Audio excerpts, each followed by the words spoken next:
Assalamualaikum everyone. Welcome to the YouTube channel English Literature Coach. आज के lecture में हम डिस्कस करेंगे आ रूम ऑफ वंस ओन, जो कि लिखा है वर्जीनिया वुल्फ ने। ये एक अहम लिटरेरी वर्क है, वुमेन्स राइटिंग का पार्ट है। आज के लेक्चर में हम डिस्कस करेंगे राइटर का introduction, historical background, summary of this work, theme of this work, important lines और इम्पोर्टेंट क्वेश्चंस। इस लेक्चर को देखने के बाद हर उस पॉइंट ऑफ व्यू से आप एग्जाम को प्रिपेयर कर पाएंगे जो ज़रूरी है। मेरे चैनल पर अब इंडिकेशन ऑफ वुमेन राइट्स की वीडियो भी अपलोड हो चुकी है, तो अगर आप वो भी देखना चाहते हैं तो मेरे चैनल पर जाकर देख सकते हैं।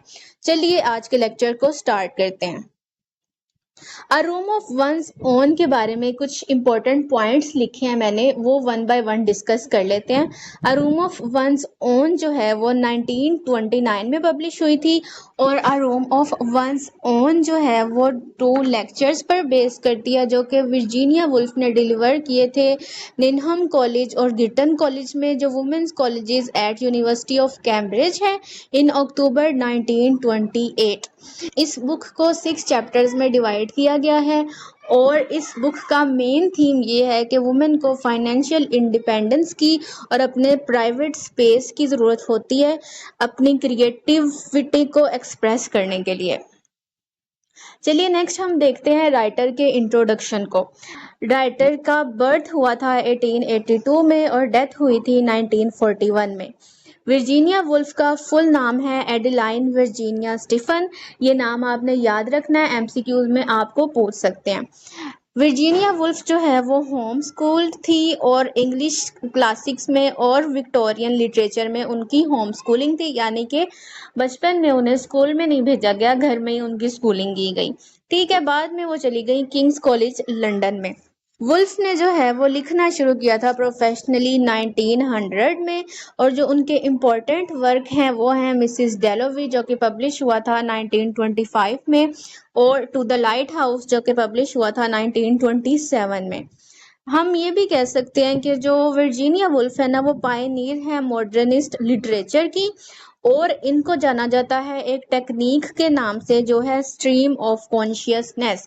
यानी कि स्ट्रीम ऑफ कॉन्शियसनेस उस चीज़ को कहते हैं कि जब आप लिख रहे हो ना वर्क, तो आपने राइटर जो आपका कैरेक्टर है ना, उसके माइंड में जो चल रहा है वो भी रिप्रेजेंट करना है साथ साथ, और जो एक्सटर्नल वर्ल्ड में चीज़ें चल रही हैं वो भी डिस्कस करनी है।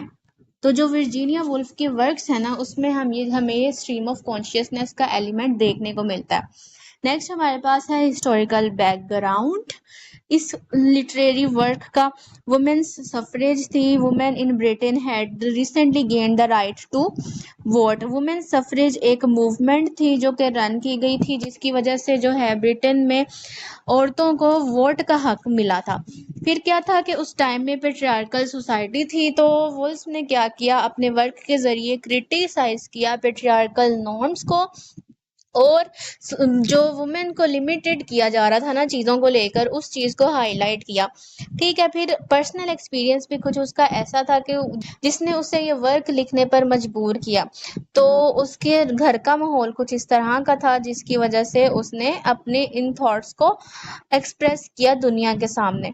नेक्स्ट हम पढ़ते हैं चैप्टर 6 की, यानी कि लास्ट चैप्टर की समरी देख लेते हैं, क्योंकि आपके सिलेबस में लास्ट चैप्टर ही इंक्लूड है। फर्स्ट पॉइंट है emphasizes the importance of intellectual and financial freedom for women to create meaningful art। Lecture में उन्होंने इस बारे में बात करनी थी कि जो वुमेन है वो क्रिएटिव राइटिंग में, ठीक है, और फिक्शन में देखने को इतना ज़्यादा क्यों नहीं मिलती हमें, जो वुमेन राइटर्स हैं वो फिक्शन क्यों नहीं इतना लिख पा रही। तो फिर उन्होंने जवाब में बताया कि जो फाइनेंशियल फ्रीडम है ना, वो बहुत ज़्यादा ज़रूरी है औरत के लिए, एक फ़ीमेल के लिए क्रिएटिव काम करने के लिए। फिर वुल्फ ने इंट्रोड्यूस किया एक ऐसा कॉन्सेप्ट जिसको कहा जाता है एंड्रोजीनस माइंड का, जिसमें वुल्फ ने कहा कि एंड्रोजीनस माइंड के साथ जो है ना, वो एक राइटिंग को लिखना चाहिए। अब इसका क्या मतलब होता है? इसका मतलब ये होता है कि बैलेंस होना चाहिए मैस्कुलाइन और फेमिनाइन एलिमेंट्स का एक राइटर के वर्क में, ठीक है। Wolf stresses that intellectual freedom depends on material things such as money and a private space. कि अगर फीमेल को भी फाइनेंशियल फ्रीडम हासिल होगी और उसके पास एक प्राइवेट रूम होगा, ना सिर्फ एक ये जहनी प्राइवेट रूम की बात की जा रही है बल्कि फिजिकल प्राइवेट रूम की बात की जा रही है कि उसे एक सेपरेट रूम मिलेगा जिसमें उसकी सोचें आज़ाद होंगी, ठीक है, और वो बाकी जो दुनिया है ना उसके मामला से कटी हुई होगी, तो फिर वो अपनी क्रिएटिव साइड को एक्सप्रेस कर सकेगी। नेक्स्ट है हमारे पास the narrator sees the unity of man and women as essential for true artistic expression. कि वुमेन और मैन एक दूसरे के साथ से ही जो है वो एक्सप्रेस कर सकते हैं अपनी क्रिएटिविटी को, अपने आर्ट को। नेक्स्ट क्या कहा वुल्फ ने कि वुल्फ ने क्रिटिसाइज किया tendency of writers to think in terms of their sex, arguing that this consciousness can stifle creativity. कि ये चीज़ माइंड में रखना कि औरत है और ये मर्द है, ये चीज़ जो है ना क्रिएटिविटी को रोक देती है। She advocates for writers to transcend sex based perspective, कि वो इस चीज़ को हाईलाइट ना करें बल्कि एक इंसान होने के नाते चीज़ को एनालाइज करें और चीज़ को लोगों के सामने प्रेजेंट करें।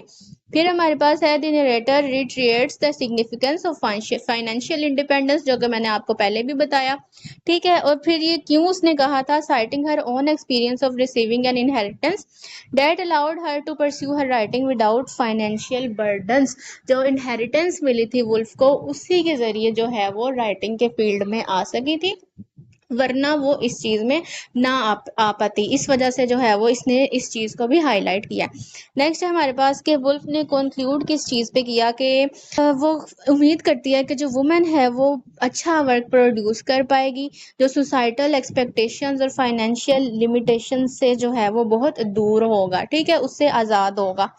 फिर हम देख लेते हैं इस वर्क के थीम्स को। अ रूम ऑफ वंस ओन का पहला थीम है financial independence and creative freedom, ठीक है, ये थीम हमने देख लिया है समरी में ही। द इंड्रोजिनस माइंड, ये भी मैंने आपको बता दिया है कि जो बैलेंस स्टेट होती है फेमिनाइन और मैस्कुलाइन एलिमेंट्स की, उसको कहते हैं। इंटेलेक्चुअल फ्रीडम भी हासिल होनी चाहिए। फिर उसके बाद unity of man and women भी बहुत ज़्यादा ज़रूरी है। A room of one owns में वुल्फ ने हमें ये कहा है। फिर हमारे पास है क्रिटिक ऑफ सेक्स कॉन्शियसनेस, ठीक है, उसने क्रिटिसाइज किया है कि आप मर्द और औरत से निकलकर एक इंसान होने की हैसियत से चीज़ों को देखें।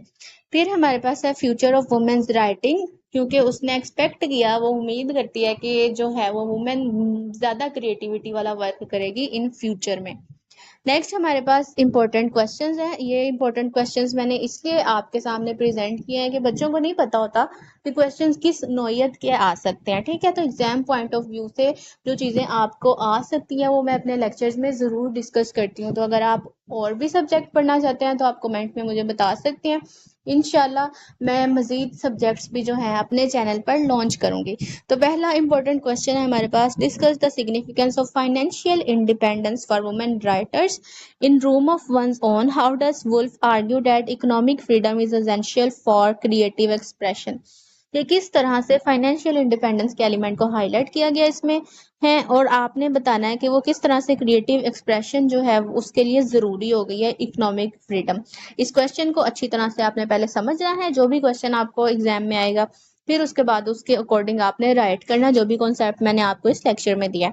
फिर उसके बाद है analyse the concept of androgynous mind in Woolf's essay, ये भी मैंने आपको समझा दिया है, ठीक है।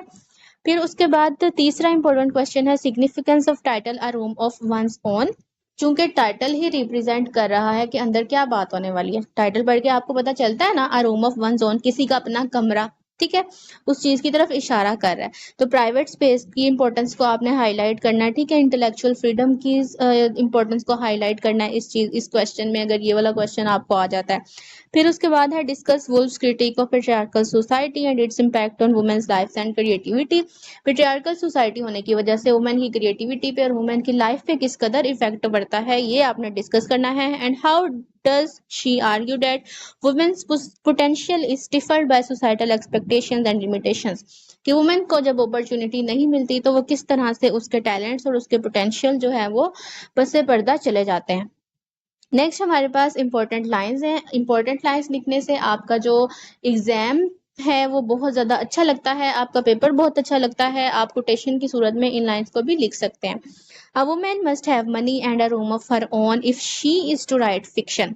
अगर वुमेन को फिक्शन लिखनी है तो उसके पास पैसे भी होने चाहिए और अपना एक कमरा भी होना चाहिए। नेक्स्ट है one can not think well, love well, sleep well if one has not dined well. अगर किसी ने अच्छा खाया पिया नहीं है तो फिर वो क्या अच्छा सोच भी नहीं सकता, ठीक है, किसी से अच्छा प्यार भी नहीं कर सकता, अच्छे तरीके से सो भी नहीं सकता। फिर नेक्स्ट है हमारे पास perhaps a mind that is androgynous, it is a mind that is resonant and curious. ठीक है, तो भी आपने इस लेक्चर से सीखा है आपने कमेंट बॉक्स में जरूर लिखना है ताकि आपके माइंड में वो चीजें रह जाएं। ठीक है, अगर लेक्चर पसंद आया हो तो वीडियो को लाइक करें, कमेंट करें, अपने फ्रेंड्स के साथ भी शेयर करें ताकि उनकी एग्जाम की तैयारी भी अच्छी हो जाए। थैंक यू सो मच, मिलते हैं अगले लेक्चर में, तब तक अपने दुआओं में याद रखिएगा। अल्लाह हाफिज।